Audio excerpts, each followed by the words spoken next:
recording has started. We are in it. It's been a minute. We have tons to go over. We're going to do the PlayStation State of Play last because it's going to be mostly trailers. So we'll try to blow through a bunch of trailers. But it's a lot of stuff. I don't even know, honestly, where to start. I might just go straight down the list here.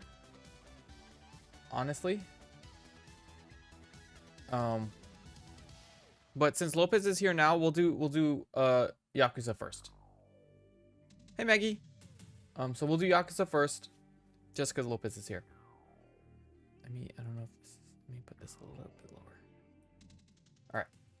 So, gamers, Yakuza has announced or released a trailer for their newest spin-off, Like a Dragon, Pirate Yakuza in Hawaii. Check this out. It was released during a Sega event. A live stream on Friday.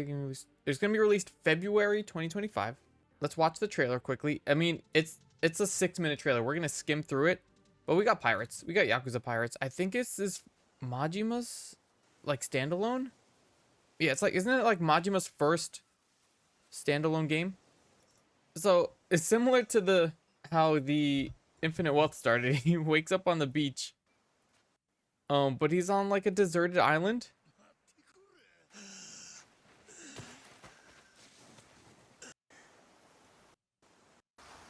I'm not caught up with the story, so I don't know. Ichiban was naked. I don't know. I'm not caught up with the story, so I don't know how he got here, or if that's not explained at all. But he's telling the story about his escapades. Stranded in the Pacific. It looks pretty normal for now, until we find some pirates. We don't know. Okay. And it just turns into a pirate game where you can like, it's more of an RPG. It's not going to be, I don't think it's going to be turn-based like the previous games. This little kid. And you just becomes a pirate captain. And you're like sailing around and you get to like upgrade your ship and crap.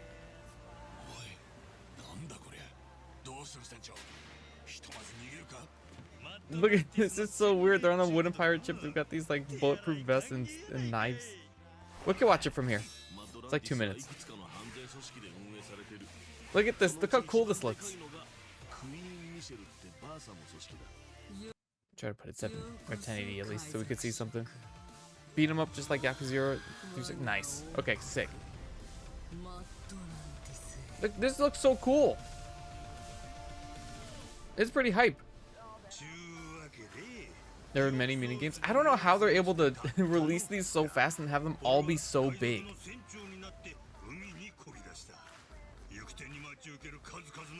It's wild.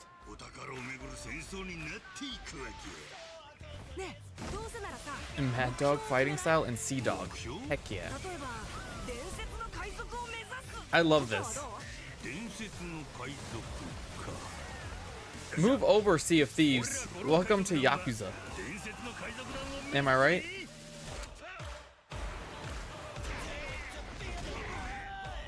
This is so hype. The sharks.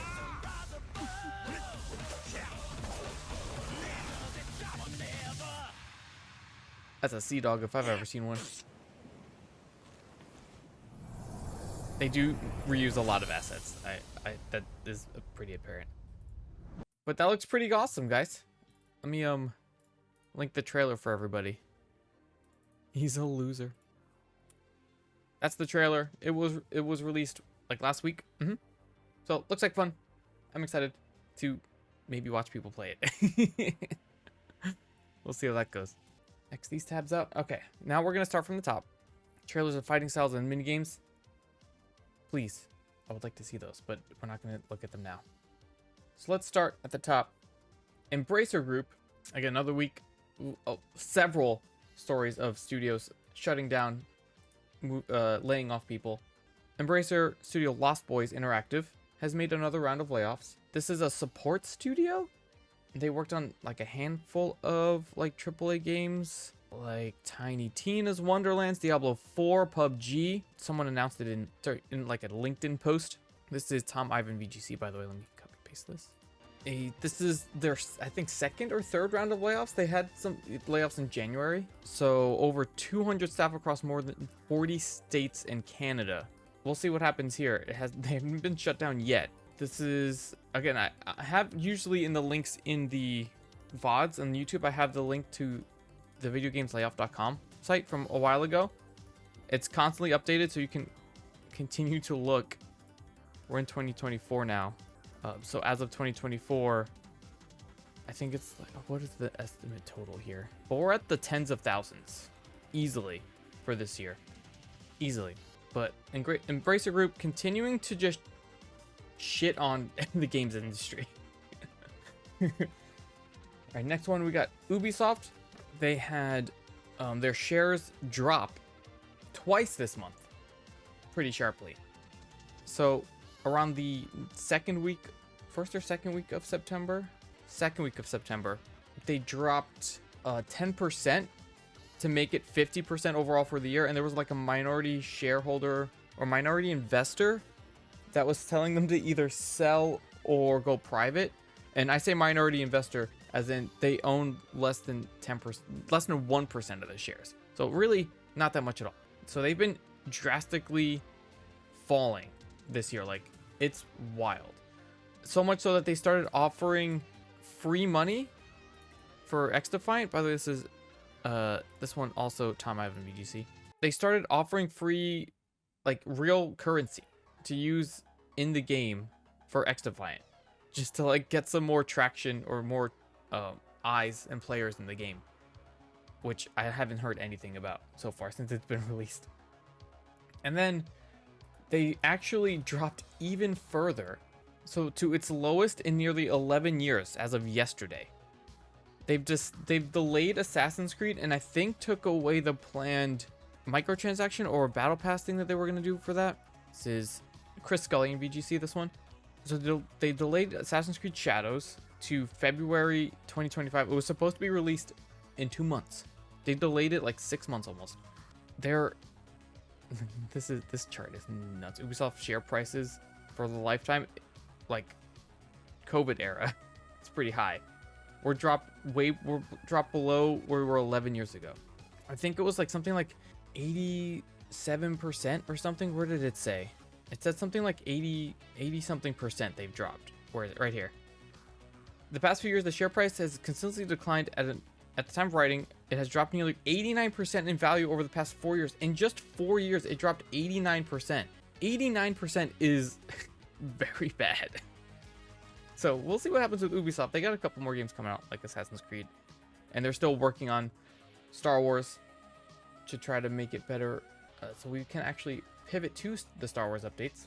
So they started making patches for the stealth, because the stealth, people were complaining that the stealth was too unforgiving, which I can see, because we did try in the beginning when we played that first hour or so, where it's not like Assassin's Creed where you can get spotted and run away and lose the alertness.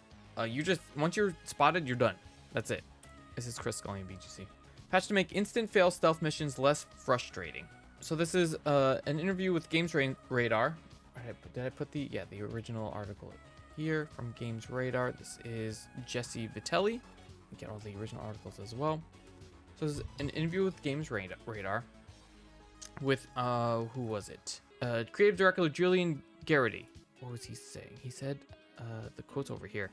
He acknowledged that player data received by the development team suggested these sections weren't going down well and said a fix is on the way. So especially, you're probably thinking of one of the early missions in Mirogana. We haven't gotten there, it's fine. Which is incredibly punishing. And for me, that is a mistake. And this is something we're going to work on improving. I don't think it means removing the fail state completely, but I do think there are millions of low-hanging fruits where we can make it so that it's more durable and understandable. We don't want it to feel unfair, and today I feel it's unfair. So the creative director saying himself, he feels it's unfair. So I think this patch was released already. Yeah, it said about 10 days, and this was on the 10th. So this was most likely already released. And a little follow-up, Ubisoft did put out like a statement, I guess. This is Tom Ivan VGC. They outlines plans to improve Star Wars Outlaws after softer than expected sales. The company said it's working to get the game in shape in time for the holidays. Again, they delayed Assassin's Creed. Despite solid ratings and user scores across the first party and Epic stores, in fact, immersive, authentic Star Wars universe, Star Wars Outlaws initial sales proved softer than expected. In response to player feedback, Ubisoft's development teams are currently fully mobilized to swiftly implement a series of updates to polish and improve the player experience in order to engage a large audience during the holiday season to position Star Wars Outlaws as a strong long-term performer. And it goes referencing the article we just went through. So they're still working on stuff, nothing specific yet other than that patch about the stealth missions. So we'll see. Again, this is as of a couple days ago. So again, no concrete for sure stuff, and there's no like new stuff after today. No, today's done. We'll see how that goes. Ubisoft needs a huge W here. They need Assassin's Creed to hit hard, or they might be fucked. We'll talk about PlayStation overall at the end. Let's talk about Midnight Society. Does anyone remember Midnight Society? The studio co-founded by Guy Beam or Baum, who cares? Original article from PC Gamer. This is Andy Chalk talking about more layoffs at that studio. So they allege around 50% have been laid off. Job cuts which come several months after Beam was fired following allegations, so on and so forth. Midnight Society has faced multiple unexpected challenges in recent months, a studio representative said. To adapt to these changes and secure the future of Midnight Society, Dead Drop, and our commitment to providing innovative gaming experiences, we've made the tough decision to streamline our operations, which includes a significant workforce reduction. It's estimated, where did it say? It's estimated 50%. Or it's alleged that 50%. It's in here somewhere. I think they say it's half. First reported over the weekend by former employees in LinkedIn. One of the many let go.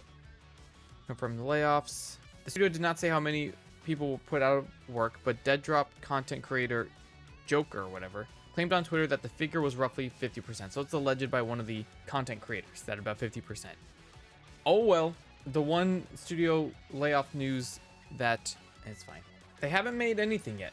That the Dead Drop has not come out yet fully, I don't think.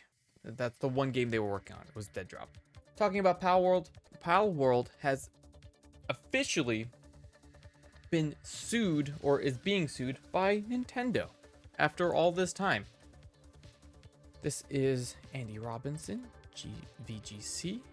So this was about a week ago where Nintendo finally served them papers. Basically, this is more of a patent suit, not so much a copyright suit. So it's more going to be referencing game mechanics, I believe, as opposed to like character designs. Because in general, like for copyright for character designs, it has to be like, for the most part, a 1-for-1 copy. Like I put a link in here for like some examples. Like if you're talking about Nintendo suing and winning copyright claims like that, there was a game called Pocket Monster. What was it? Pocket Monster Reissue or Remaster? Pocket Monster Reissue. I think it was like a Chinese-based like Pokemon skin game. It was just Pokemon. This is what it looked like. Like this is just Pokemon. So this is a company that they sued and won, right? Because look at this. Look at this game. This is just Pokemon. It's just Pokemon. This is just Pokemon. So this is where a copyright lawsuit gets filed and won for stuff like this. Not so much something like the character designs in Palworld or like Digimon or the other games like Yokai Watch or whatever. I don't know what other games. So stuff like that. So again, it's going more so towards game mechanics. There was a update from Pocket Pair, the developer of Palworld, that they are like saddened that they can't work on the development of the game. They have to like take time away from that, but that they're gonna fight it. Truly unfortunate that we will be forced to allocate significant time to matters unrelated to game development, from Pocket Pair. And then right after all this, I mean, there's all these accusations about like the models and stuff like that possibly being assets from Pokemon, but I don't think any of that's gonna be the issue. I think it's gonna mostly be the mechanics for the most part. But then after all this, a little teaser for the PlayStation State of Play that we're going to talk about later. Palworld did get released for PlayStation during the event, but in Japan it has been held, so it's not going to be available in Japan just yet as of the other day. There's no date yet for a Japan release, but there's no confirmation this is because of the lawsuit. So this could be other things, but who knows? The release date for Japan has not yet been determined. We are very sorry for the Japanese people who have been looking forward to the release of Palworld, but we'll do our best to deliver the game to all PS5 users as soon as possible. But the lawsuit was filed in Tokyo, so let's see where this goes. No updates as of yet, and this might just take a long time anyway, so we'll see what happens. Again, we're trying to get through this as quickly as possible. We're already 20 minutes in. Just going down the list, more layoffs at Microsoft, unfortunately. Cutting another 650 staff. This is Andy Robinson, VGC. So this is wild. This is from, I think, an email from Phil Spencer. The original article is on GameFile. Let's get the original article as well. From Steven Totillo. And where these cuts were made, I think it's somewhere over here. While the majority of the layoffs were in Activision Blizzard corporate and support roles, a source familiar with the matter tells GameFile that there are also cuts involving teams of 2 Activision Blizzard mobile games. Some layoffs are impacting the Warcraft Rumble team, which will continue to be available, but it's moving from launch to live ops. Others will impact workers in Call of Duty Warzone Mobile, one of the 2 mobile titles. That game will also continue, but the team is being scaled down. The mobile version of Warzone launched in March, blah, blah, blah, blah. So a lot of the mobile stuff, a lot of support roles, a lot of apparent Activision Blizzard corporate, which the corporate stuff is fine. Get the higher ups out of there. So the employees received this notice in an email from Phil Spencer. Part of aligning our post-acquisition team structure and managing our business, we have made the decision to eliminate approximately 650 roles from across Microsoft Gaming, mostly corporate and supporting functions to organize our business for long-term success. No games have been canceled, but since the acquisition has happened between Microsoft Blizzard, Activision Blizzard King, there has been 2,500 jobs that have been lost. I think that's actually in here. It says in here somewhere. It's 2,500 jobs have been cut since the well, maybe it's in the VGC one. Yeah, Xbox has now cut more than 2,500 jobs since it completed $69 billion acquisition of Activision Blizzard. January, there was 1,900 staff would be laid off across Activision Blizzard, Bethesda, and Xbox. Result of lack of growth in the games industry. Wild. Who would have thought that would happen? Continuing down the list here, Annapurna. We actually just talked about them, I think, the last time we had casual gaming news. The entire Annapurna Interactive, specifically, the entire workforce has resigned. The original article is on Bloomberg, but I can't read the original article, but I'll still link it. It's from Jason Schreier on Bloomberg, but the VGC article summarizing from Jordan Midler. The president and his team resigned following a dispute with the group's owner, Megan Ellison. Right? So we're going to read most of this because it's kind of like all important. It's not that long. So as first reported by Bloomberg, Annapurna Interactive president Nathan Gary and his team resigned following a dispute with the group's owner. Following discussion to spin the video game publishing arm out into an independent entity of which Ellison pulled out. 24 members of staff resigned from the company. All 25 members of the Annapurna Interactive team collectively resigned, Gary said in a joint statement. This was one of the hardest decisions we've ever had to make, and we did not take this action lightly.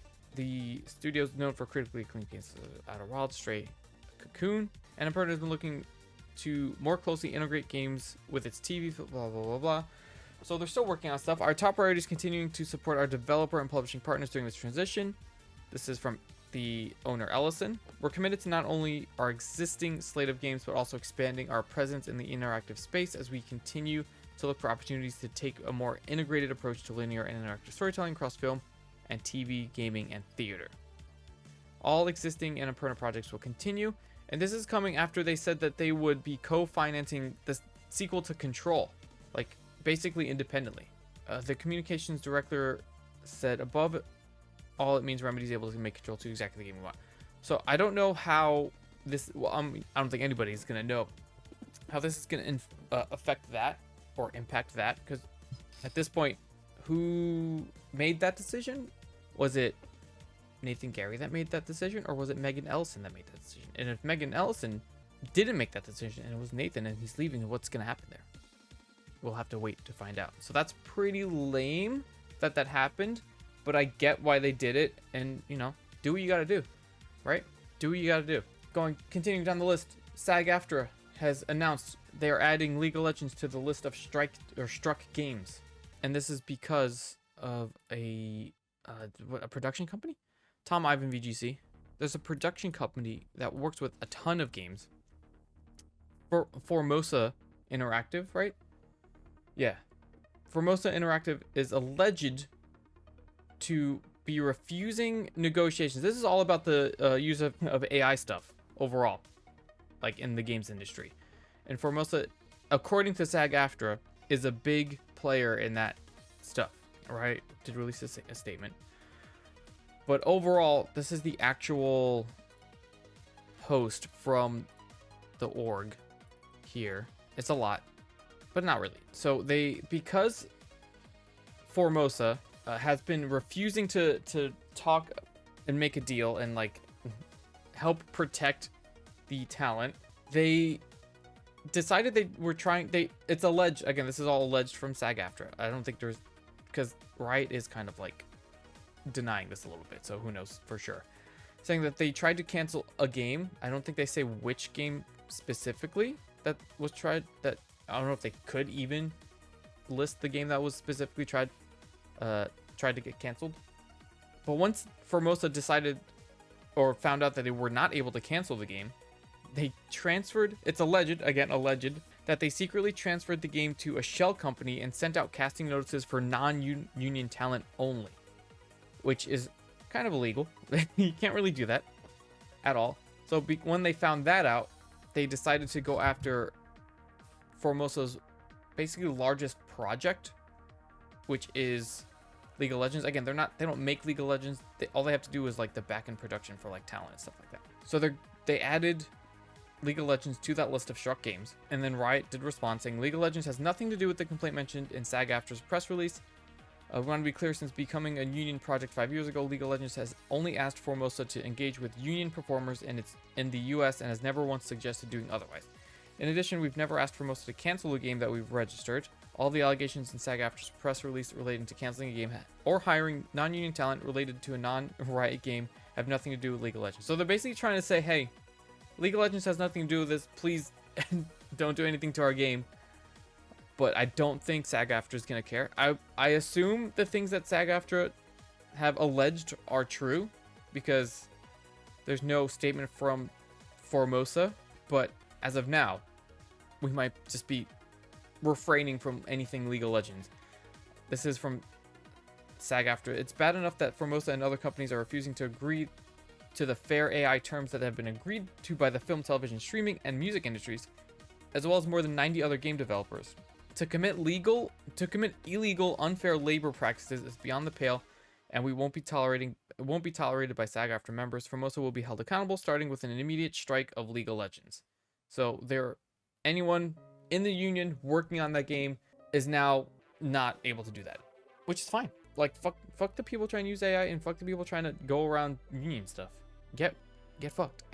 Next, I think that's all the biggest industry, except for the PS5 stuff or the PlayStation stuff.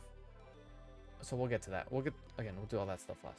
Bungie is releasing a new model for Destiny releases, or they announced a new model for new Destiny. So they're looking to, this is Andy Robinson at VGC. Was there an original article here? I think there was just a post that they're summarizing for the most part. They're looking to release 2 smaller expansions per year. These expansions are going to be basically non-linear story systems starting next summer. And to explain it, this is narrative director Allison Lurs in a blog post. Previously in stories like Final Shape, you experience the story as A to B to C to D in a nice straight line. In Codename Apollo, our story takes place over dozens of threads you'll explore and discover. So when you land on our brand new location, the story starts at A, and then you can choose if you want to explore C first, or try to get into B, or maybe investigate D. Where is it? Tying up light and dark hanging threads, but also setting up for what's next. The episodes close doors and open new ones, purposeful ones, storylines that are set in place to prepare us for what comes next. You'll see teases of it in the later two episodes, and then fully kick off with Codename Apollo. This next saga is also based around a core theme, much like Light and Darkness did. It will introduce plenty of new characters, factions, twists, and more. So this is their schedule, or their released estimated schedule. So we've got summer 2025 to winter 2025. So we got major update, Codename Arsenal. Major in the summer 2025 fall, Codename Surge will be released, and then 2 more updates in the winter, I guess. Major updates, rewards pass. So we'll see exactly what happens. Again, we don't know exactly how long Destiny's gonna last. They have a lot of other things on their plate right now, so we'll see with Bungie. We did the Star Wars stuff already. On a lighter note, Astrobot was released. So Astrobot was released and sold more physical copies in the UK in 2 days than Concord did for the whole world. I think it was estimated, what, like 2,500 or 25,000 copies for Concord. This is going to be Jordan Midler, VGC. So Astrobot, which is right now not only super popular, but a lot of people are saying is the game of the year. Maybe we'll play it. It looks like a lot of fun, but it said here in this Twitter post from GameIndustry.biz, Christopher Drigg, who just looks at stats, compares performances. Astrobot's UK sales, physical only so far, aren't huge. Opening week is about a third lower than 2021's Ratchet & Clank Rift Apart, but I expect a larger sale tail end for Astro. It certainly sold more copies in the UK in just 2 days than Concord sold worldwide. I don't know if we have exact numbers on Astrobot just yet, or as of this article, but yet it's estimated that Concord sold 25,000 copies, and we'll pivot over to Concord after this, because oof, it gets way worse for Concord for sure. Yeah, 34 players at the time before it was yoinked. So moving over to Concord, we're gonna try to do a new weekly segment during news, is Concord update of the week. So this week's update on Concord, this is Ryan Ellis. No, not Ryan. This is Ethan Gotch from Kotaku. So Concord's director steps down, but he doesn't leave the company, or doesn't leave the game. He said that he's stepping down into a support role, but it's been a couple weeks or 2 or 3 weeks since it's been yoinked. We don't know what this means. Whatever ends up happening, game director Ryan Ellis will not be at the helm. Formerly at Bungie, where he served as creative director on Destiny 2, Ellis left in 2017 to lead development of what would eventually become Concord. He told staff at Firewalk last week that he would be stepping down from his game director role and moving into a support role instead, according to 3 sources familiar with the change. Sony did not respond for comment. He was the main shot caller. Ryan, this is from, who is this? One of the former developers. Ryan deeply believed in that project and bringing players together through the joy in it, said one former developer. Regardless of there being things that could have been done differently throughout development, he's a good human and full of heart. Some people are speculating that Concord might relaunch near the end of the year or early 2025 as a PS Plus free-to-play game, but who knows? But the development process was alleged to be way more tumultuous than originally thought. So this is Jordan Miller, VGC. So allegedly, because this is coming from the the Sacred Symbols podcast, who heard it from someone that they say is legitimate source from within the company. So like, it's all alleged, nothing is official from Sony themselves, that it cost Concord $400 million to develop this game. $400 million for a video game is a lot of money. And to put that in perspective, I think Spider-Man 2 was like 300 mil, around there. Hold on. Yeah, it was like around $300 million for Spider-Man 2. Like 2 something for Spider-Man 1. Everything's been around $200 to $300 million for like the super AAA, like God of War, Last of Us titles, stuff like that. This cost them $400 million. This is like a 10-minute video. I listened to the whole thing So overall, what they talk about in here is not so much that they released the game thinking it was going to do good, but they spent $400 million getting the game to the point where they felt comfortable enough releasing it, is what they're saying here. So when Concord went into alpha early last year, like early 2023, they were already at $200 million. Just like not even 2 years ago, they were at $200 million. And at the time during that alpha, supposedly what they're saying is that the game was in very bad shape, that there was no set plan for how to like get players into the game in terms of like making your character and like learning the basics and stuff like that. There was also no plan for the monetization process of the game at that time. So what Sony did was they decided, we're just going to outsource the rest of this crap. And they spent another $200 million. So it was at $200 million less than 2 years ago. And they spent in that time another $200 million to, again, allegedly, to get it to a point where they can comfortably release it. And to put that into even more perspective, this Concord was at $400 million. Concord is the most expensive game Sony has ever made by tens of millions of dollars. The most expensive game Sony has ever made, and they lost all of it because they took it off the market and they refunded all the players. It was estimated around like a million or something they got back from it. But it's not only is the biggest game they've ever made, the biggest loss they've ever taken for anything. Yeah, so like they got it to a point, like we don't know exactly in terms of like where the money skews in terms of like investors in Sony and other third parties putting money into the game. It's all allegedly, like a source from a source from a source saying that that much money got put into it. $400 million to get it to a point where they felt comfortable enough that they, hey, we will probably make some money back from this. And it was $400 million. And then they took it off the shelves. Sony lost all of that. That is probably one of the biggest L's in gaming ever at this point. So we'll see what happens. There are, I think, a couple games in development from Sony that cost a lot, like close to that much. But in terms of what they've fully released so far, this was their biggest game in terms of money that they've ever released. And they took it off the shelves. Crazy stuff. Just crazy stuff. So that's your weekly Concord update. It was way worse than what we all thought, supposedly. Next, we're actually almost done, which is amazing. Behavior Interactive acquires Darkest Dungeon developer Red Hook. What was the biggest L in gaming before that? Was it No Man's Sky? It might have been, I don't know if it might have been Cyberpunk before this, which was after No Man's Sky. Because Cyberpunk did in fact get delisted for a little bit on the older consoles because it just didn't work. That might have been the biggest L before that. That I can remember off the top of my head.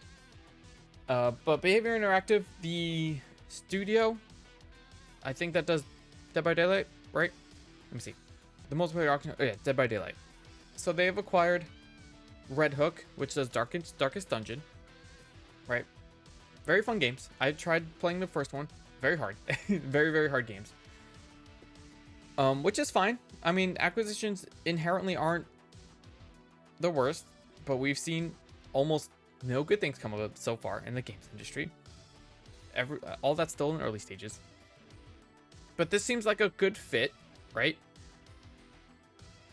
Until you think about Behavior Interactive recently closing one of their studios, Midwinter Entertainment, which was working on their Project T, which was a Dead by Daylight spin-off, and they laid off about 100 employees so far for the year, maybe a little bit more. So did they do that so they can acquire a studio so they can make more money through that instead of making another game? Maybe. And if that's the case, that's kind of shitty, right? Instead of putting faith and effort into a game from them, they scratched all that, laid off a bunch of people, closed the studio, and just acquired a fairly successful IP.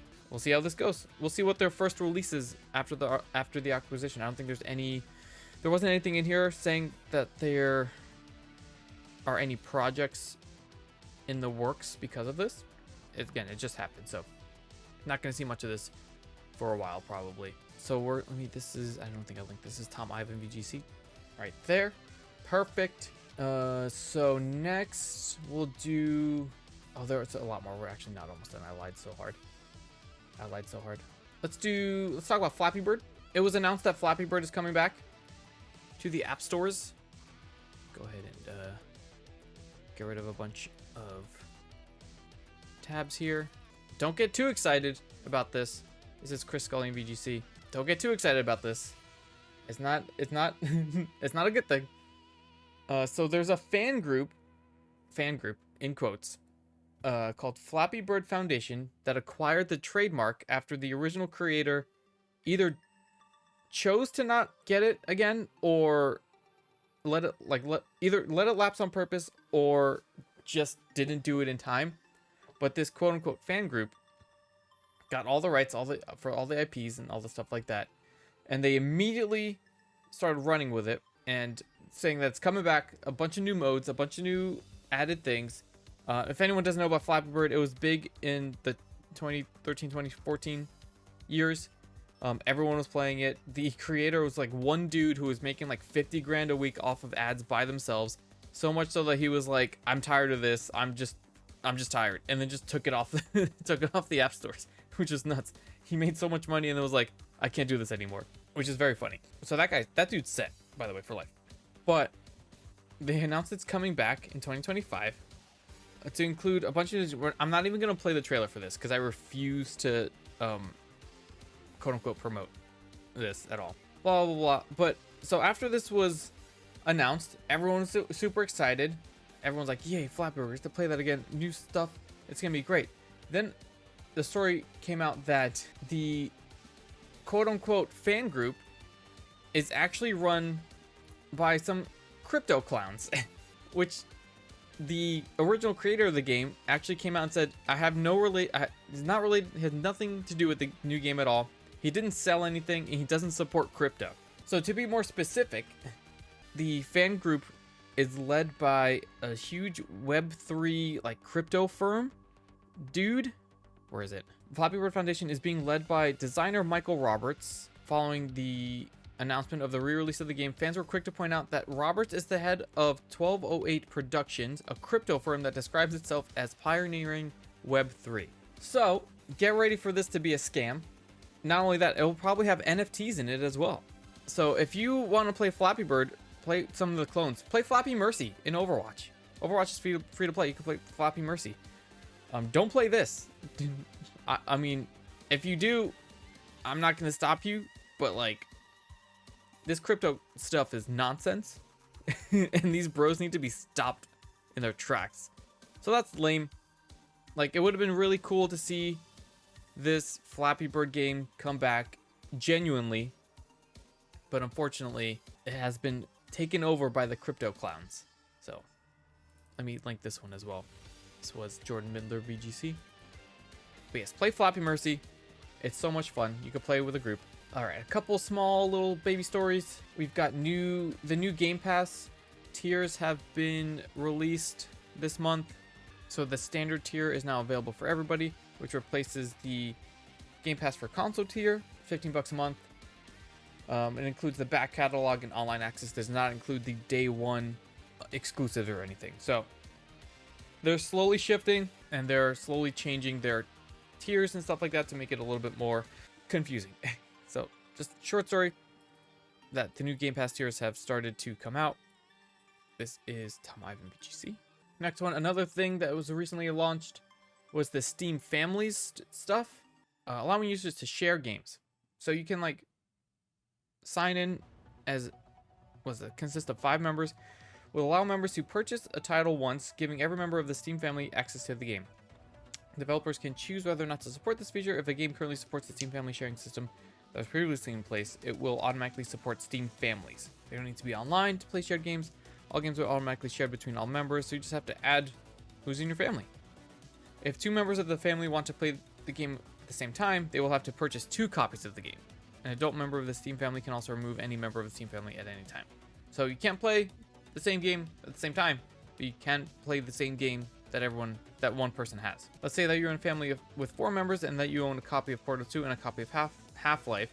At any time, any one member can play Portal 2 and another can play Half-Life. If 2 of you would like to play Portal 2 at the same time, someone else in the family would need to purchase a copy of that game. After that purchase, there are 2 owned copies of Portal 2 across the family and any 2 members. So it has to be tied to the amount of copies of the game. So, Steam families, there you go. There it is. Let's move on to PlayStation, the PS5 Pro, as well as the state of play. We're going to start with the console itself. So it was released, it's going to release in November, but it was announced officially, finally. That's what it looks like. Those little doodlings from a while ago were correct. All right, so it's going to be $700. That's a lot of money. $700 for a console is a lot. It's going to have a 2TB SSD. There's not going to be a disc version of this.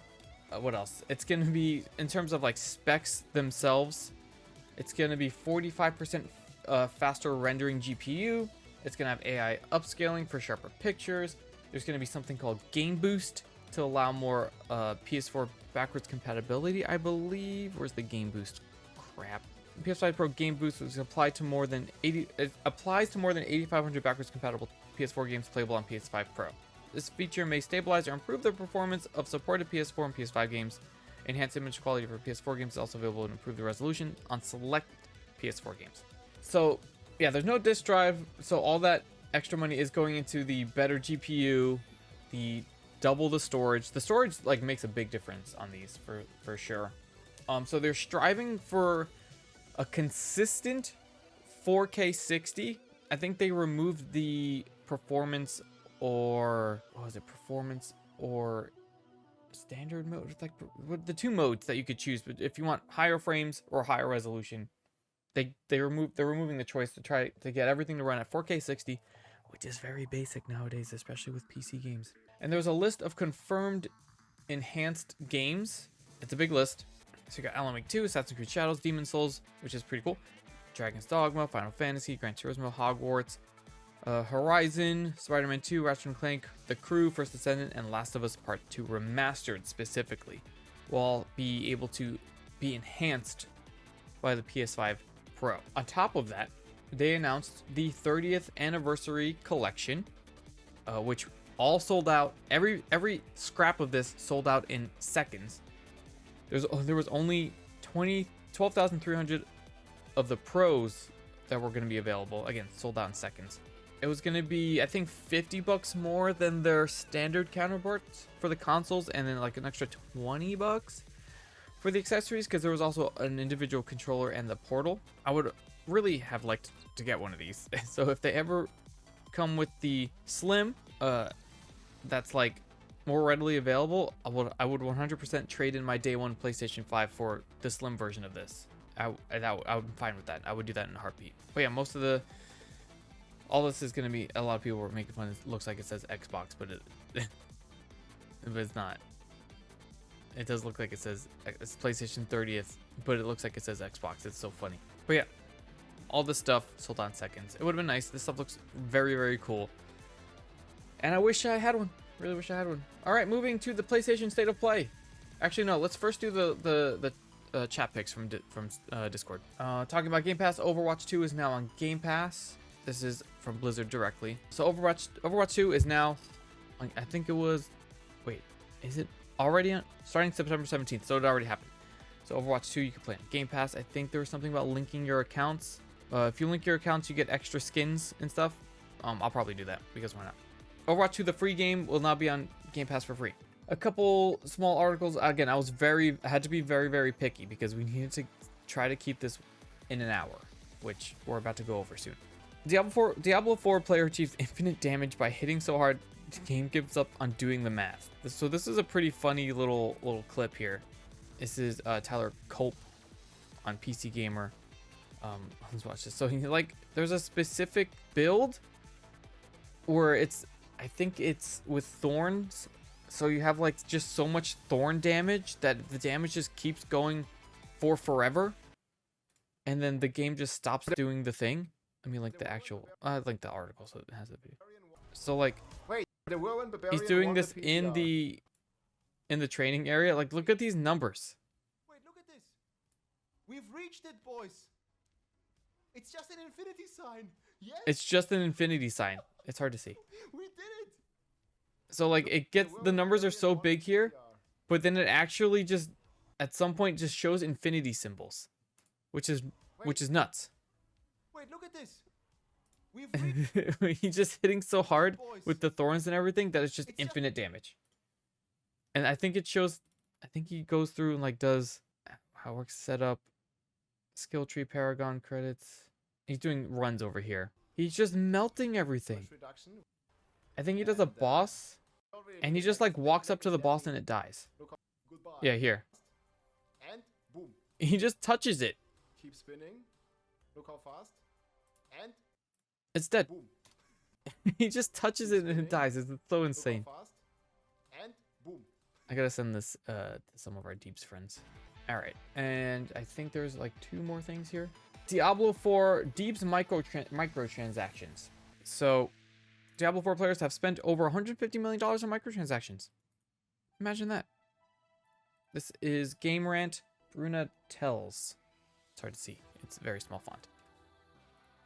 So Diablo 4 players have spent more than $150 in microtransactions. It comes from one of the team members who additionally revealed how much Diablo 4 has generated revenue from launch date. Which is that number here? $150 million on microtransactions is more than Concord made overall. Just to put that in perspective. So this made as much as an entire game just from microtransactions. That's not like purchases of the game or the expansions. It's just cosmetics and battle pass stuff. Last chat pick, we got another fun little clip. This happened 16 years ago in Halo 3. It's one of the rarest things to happen in gaming history. And and I'll play it and we'll see if you gamers can see exactly what happened here. So starting here, jumping off the center of Valhalla to the water, there was a stick grenade. Following it, dude in the water's coming around the corner. And then what happens here?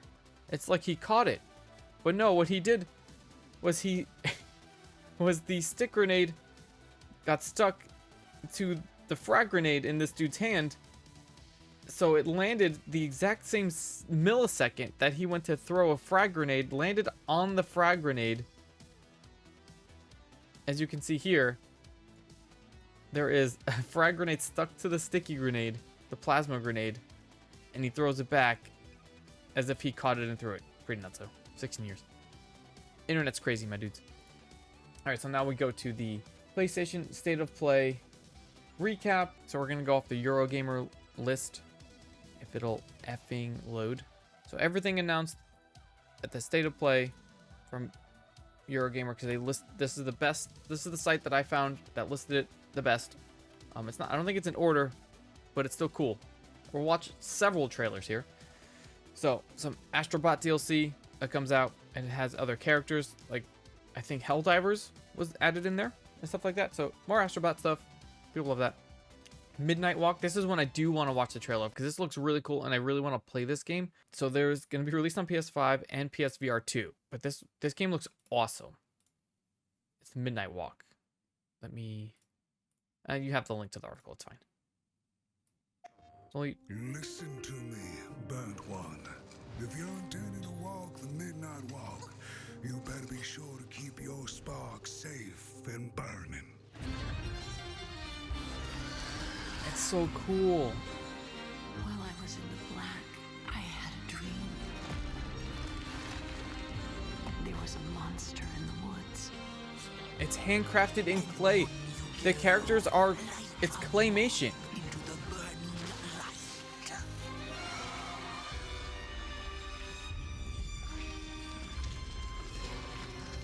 It's so cool. So there's a PSVR version and a regular version of this. I think this is more showcasing the VR stuff. I mean, I'll find a way to play it if it's only on VR. Yes, the PS5 or VR. So you could probably be little guy or you're first person, I would assume. Look how cool this is. So it was that the burnt one and a small flame took a wander Very tempered. down the midnight walk. The Midnight Walk. So this looks so cool. I really like the design and art of this. I love that it's claymation. It's so awesome. Hell is Us. Supernatural. I think this one I want. This is one I think I wanted to play as well. Let's check the trailer. Twailer. I think this is like the Supernatural RPG. I don't remember when it happened, but I remember how I felt. Father told us If I to remember hide correctly, when we'll they see. came to our house. Then they took him away. Mother said I couldn't play outside anymore. Everyone had fled. This is wild. She said the country was sick, but we would be okay. Ooh, Mother that's cool. always said monsters didn't exist. I thought they lived under my bed. Yes, it is this We were game both wrong. that I want to play. They lived inside our heads. Creepy.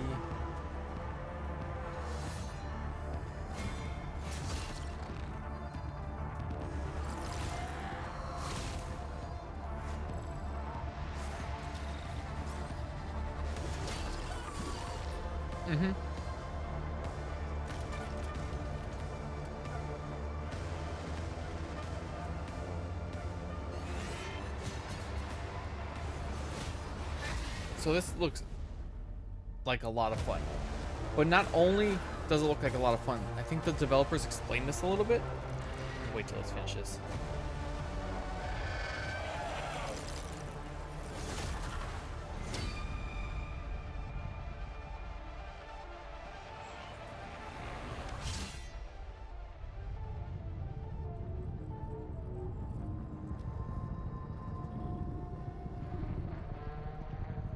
Hell is Us. But the game developers... Okay, yes. I don't think it's in the... here. But in a PC Gamer article here. This game specifically. So in an interview with some of the developers who have barely said anything about this game. So with Hell is Us, we decided to break away from conventional norms to offer something radically different. Unlike many modern games that guide players with detailed maps, quest markers, quest journals, and constant assistance, we've chosen to eliminate these traditional aids altogether. Although this choice is bold, it aims to create a deeply immersive gameplay experience. You'll need to explore every corner of our world, pay attention to even the smallest clues, and be creative in solving the investigation that lies ahead. We firmly believe that this approach enhances immersion, plugging you into an adventure where every discovery is the result of your own cognitive effort. I want to bring back the true old school joy of exploring and discovering. So this is Andy Chalk, PC Gamer. So basically this game is not going to handle, it's going to be kind of like Souls game, right? Where you have to really suss out everything that goes on. It's not, again, it's not a new concept, but it's new for modern games that aren't Souls games, which is pretty effing cool. Metro Awakening VR, you got Arcade Chronicles. What is this?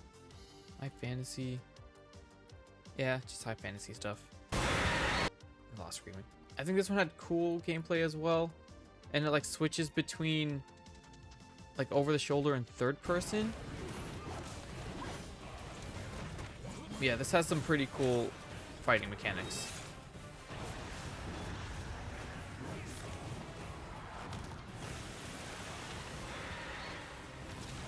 There's guns.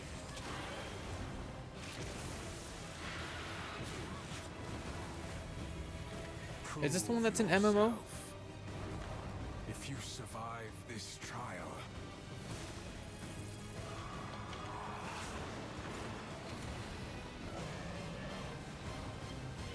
Oh god. perhaps you might become one Yeah. of us. Looks pretty cool. I think this one might be an MMO, but it could be wrong. The Palworld announcement. Lunar Remastered Collection. Shredder's Revenge. Radical Reptiles DLC. Sonic X Shadows Generations. So it's a Shadow update for Generations. I think they're having this is like a small snippet of what the third Sonic movie is gonna have or be tied to, and Keanu's gonna be the voice of Shadow in the game. Pretty cool.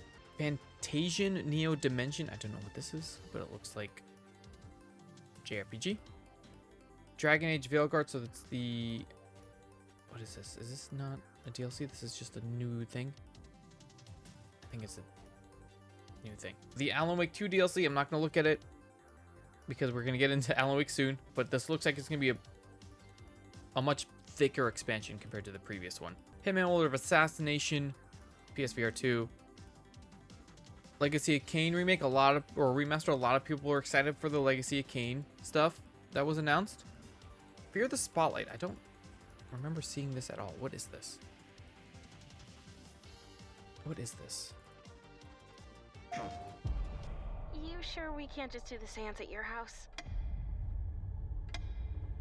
No. This looks pretty It creepy. has to be at school. Yeah, I Cozy get a game feeling pals. it's close to the spirit world or something. Maybe because there was a tragedy there. Amy? This is pretty spoopy. Where did you go?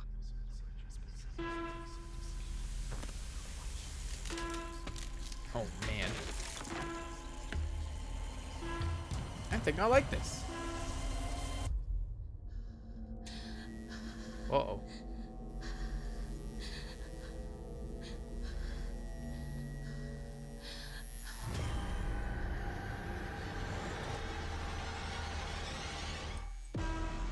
Mm-hmm.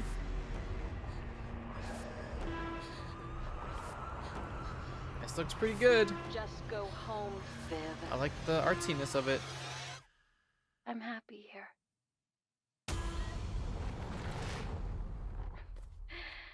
So October 27th? happy. Hey, we might play that. I bet it probably wouldn't take that long to beat that game. That looks pretty fun. I like that a lot. Spoopy season. Towers of Agazba. I think it's like a village builder or something. Yeah, just a survival crafter thing. Lego Fortnite update. Dynasty Warriors Origins. Monster Hunter Wilds. I don't know a lot of people that play this game, but these games are fun. And well, I do know one person. The Lego Horizon Zero Dawn got a release date for Thursday, November 14th. And then Horizon Zero Dawn Remaster launches on Halloween. I never finished that game, so I might get the remaster and then start playing it from the Stellar Blade with a Nier Automata DLC collab. Pretty exciting for people that play those games. I don't. PlayStation Plus stuff, PS5 Pro, Sizzle for like game lineups, and this is the big one. Ghost of Yote. This looks sick, and we're gonna watch the whole thing, and this is how we will end gaming news for today. So excited for this.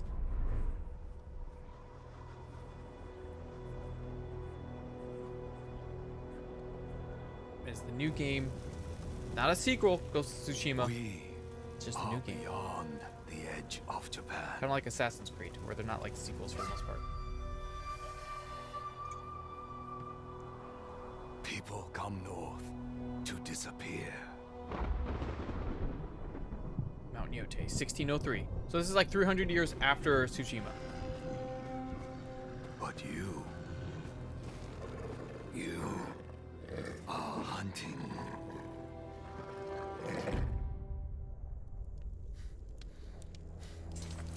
And now, every Ronin here is after you. That's what I'm talking about. That's what I'm talking about. Still think you're the hunter?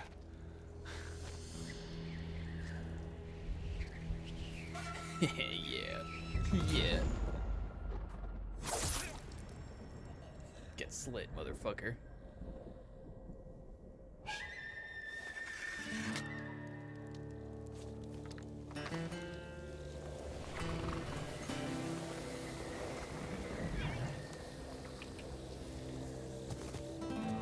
See ya, nerd.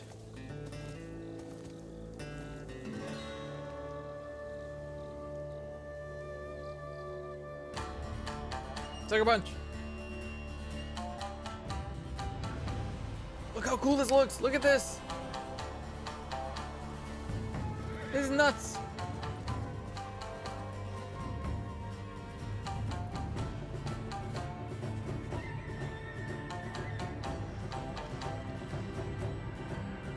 You can definitely see there's a lot of the same assets being used in this one.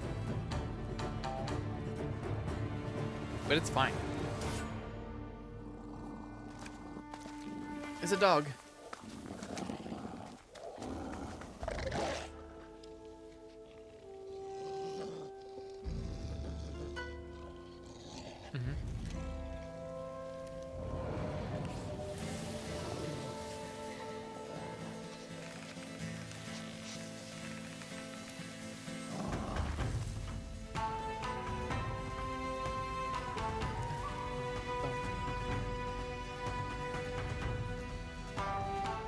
So cool.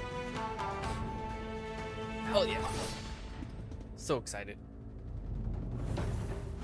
Yes, it is the name of the mountain, Hokkaido, which is the very northern part of Japan where it's like winter. Like they get crazy winters up there. But that's going to be it. That's where we're ending. I don't like that trailer because why not? Yeah, the new ghost is a chick. So that's where we're going to end. We got through it. Gamers, we got through it. And relatively, like I honestly thought this was gonna take like 2 hours, but I think we got through it pretty well. I think we did good, and then with the stories that we picked, with the speed with which we went through them. But that's gonna be it for this week. Thank you to everyone that hung out for Casual Game News Friday. Remember, join the Discord. Check out the links: YouTube, Twitter, Discord, TikTok. But join the Discord or comment under the VOD any stories you want to talk about, anything you want to expand on. If you want to suggest stories, there's the news articles section in the Discord. But yeah, feel free to add stuff, and if we have space and they're pretty like cool or important things, we'll talk about them. We're gonna try to do this, continue doing this weekly as we can. But that's gonna be it for this week's Casual Game News. See you guys next week.